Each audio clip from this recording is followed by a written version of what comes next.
नमस्कार दोस्तों, says outlook की इस वीडियो में मैं अमित कुमार आप सबका स्वागत करता हूं। आज की इस वीडियो में हम कुंडलिनी शक्ति जागरण के बारे में बात करेंगे। कुंडलिनी शक्ति हमारे शरीर की रीढ़ की हड्डी के सबसे निचले भाग में मूलाधार चक्र में स्थित होती है। कुंडलिनी शक्ति को कुंडलिनी नाम इसलिए दिया गया है क्योंकि जिस प्रकार एक सांप कुंडली मारकर बैठा होता है, उसी प्रकार यह शक्ति या ऊर्जा भी एक कुंडली मारे सांप की तरह 3.5 फेरे लिए सुप्त या सोई हुई अवस्था में होती है। जब यह शक्ति जागने लगती है तो इसे कुंडलिनी शक्ति जागरण या कुंडलिनी जागरण कहते हैं। हमारे शरीर के रीढ़ या मेरुदंड अर्थात स्पाइनल कॉलम में 3 मुख्य प्राण या ऊर्जा प्रवाह नाड़ियां हैं। पहली है ईड़ा या इंगला, दूसरी है पिंगला और तीसरी है सुषुम्ना। ईड़ा नाड़ी, जिसे चंद्र नाड़ी भी कहते हैं, बाईं या लेफ्ट साइड से प्रवाह करती है। पिंगला नाड़ी, जिसे सूर्य नाड़ी भी कहते हैं, दाईं या राइट साइड से प्रवाह करती है और सुषुम्ना नाड़ी मध्य में प्रवाह करती है। कुंडलिनी शक्ति जागृत होने पर वह सुषुम्ना नाड़ी के माध्यम से हमारे शरीर के मेरुदंड या स्पाइनल कॉलम में स्थित मेरुरज्जु अर्थात स्पाइनल कॉर्ड के मार्ग से ऊपर की ओर उठने लगती है और फिर धीरे धीरे साधक के चक्र भी खुलने लगते हैं। जब कुंडलिनी शक्ति सबसे आखिरी चक्र अर्थात सहस्त्रार चक्र या क्राउन चक्र तक पहुंच जाती है तो साधक निर्वाण, मोक्ष या समाधि की अवस्था को प्राप्त कर लेता है और प्रबुद्ध या बुद्ध या इनलाइटेंड हो जाता है। ध्यान, प्राणायाम, हठ योग, तंत्र विद्या या किसी सद्गुरु द्वारा सिखाई गई किसी विशेष साधना या विद्या द्वारा या सद्गुरु के आशीर्वाद या कृपा से या उनके दिव्य स्पर्श से कुंडलिनी शक्ति को जगाया जा सकता है।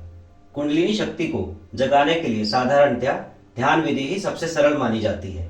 कुंडलिनी शक्ति एक बहुत बड़ी शक्ति है, इसलिए इसे जगाने के लिए साधक को लगातार सच्चे मन से ध्यान करना चाहिए। ध्यान के साथ साथ उसे अपने परिवार, समाज और आश्रम आदि के सभी कर्तव्यों का पालन करना चाहिए। उसे सभी व्यक्तियों, जानवरों और पक्षियों आदियों के प्रति प्रेम, करुणा और दया की भावनाएं रखनी चाहिए और उसे अपने कर्म भी अच्छे रखने चाहिए। यदि किसी व्यक्ति से भूतकाल या पास्ट में कोई गलती या पाप भी हुए हों तो उसे उनके लिए परमात्मा से माफी मांगनी चाहिए और उन्हें दोबारा ना करने का प्रण लेना चाहिए। जब कोई साधक पूरी ईमानदारी और लगन से गहरे ध्यान में उतरने लगता है और जब उसकी सांसारिक इच्छाएं कम होने लगती हैं या बिल्कुल समाप्त हो जाती हैं और परमात्मा को जानने की प्यास बहुत बढ़ जाती है और जब उस साधक के कर्म भी अच्छे होने लगते हैं तो उसकी कुंडलिनी शक्ति जागने लगती है। जब किसी व्यक्ति को संसार से कोई सुख पाने की इच्छा नहीं होती या जब उसे संसार से कोई आशा या उम्मीद नहीं होती या जब उसे सांसारिक क्रियाएं या सुख व्यर्थ से नजर आते हैं तो ऐसी मनोदशा में जब कोई साधक ध्यान करता है तो उसे कुछ अद्भुत या विशेष प्रकार के अनुभव होते हैं। मन की ऐसी अवस्था प्राप्त होने पर बिना ध्यान करे भी कुछ विशेष, अलौकिक या चमत्कारी अनुभव भी हो सकते हैं। जब किसी साधक की कुंडलिनी शक्ति जागने लगती है तो उसे इस तरह के अनुभव हो सकते हैं। पहला है रात को सोते समय अचानक पूरे शरीर में झन की आवाज करती हुई ऊर्जा का संचालन होना। दूसरा है बैठे हुए या चलते फिरते हुए या रोजमर्रा का कोई कार्य करते समय या सोते समय अचानक हाथों की उंगलियों का मुद्राओं में परिवर्तित होना। जब अपने आप इस प्रकार की मुद्राएं बनने लगती हैं तो अंतःकरण या कॉन्शियस से ऐसी आवाज महसूस होगी जैसे परमात्मा कह रहे हो कि मैं तुम्हारे साथ हूं और मैं तुम्हारा मार्गदर्शन करता रहूंगा। तीसरा है सोते समय सिर को ऊंचाई देने के लिए सिर के नीचे ज्यादा तकिए रखकर सोना। मेरे अनुसार ऐसा इसलिए होता है क्योंकि साधक के मस्तिष्क की अति सूक्ष्म स्नायु कोशिकाएं या न्यूरॉन्स सक्रिय हो रहे होते हैं या उनमें विकास हो रहा होता है।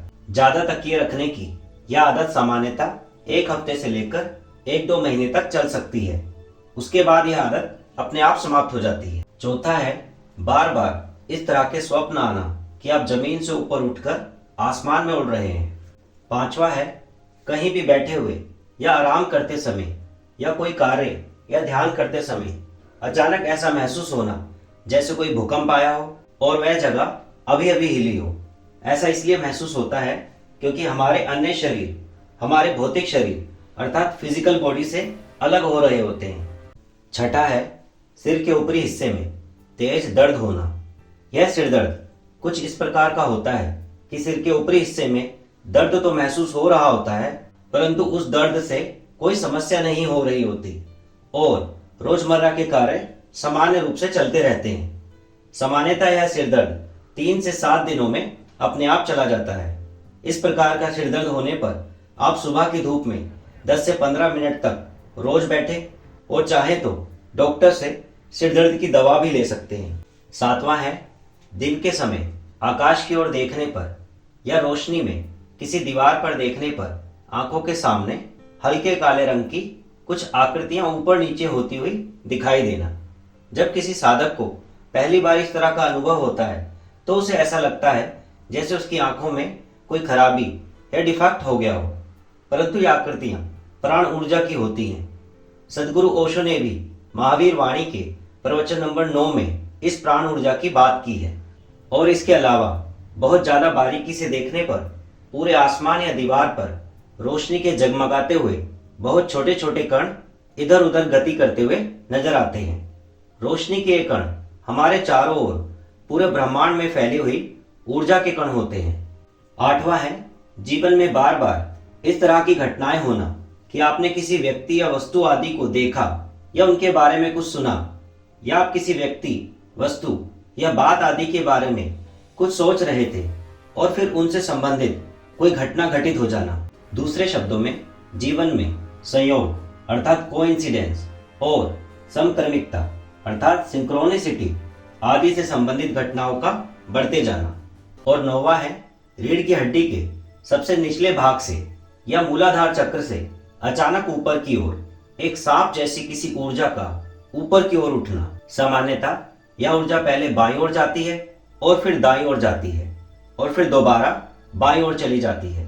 सांप की तरह महसूस होती यह ऊर्जा शुरुआत में सामान्यतः बाएं या लेफ्ट कंधे से थोड़े नीचे तक या अनाहत चक्र तक अर्थात हृदय तक पहुंचती है। यह कुंडलिनी शक्ति जागरण का सबसे महत्वपूर्ण अनुभव है। अगली वीडियो अर्थात पार्ट 2 में हम कुंडलिनी शक्ति जागरण के कुछ और अनुभवों के बारे में बात करेंगे। इस वीडियो को देखने के लिए धन्यवाद।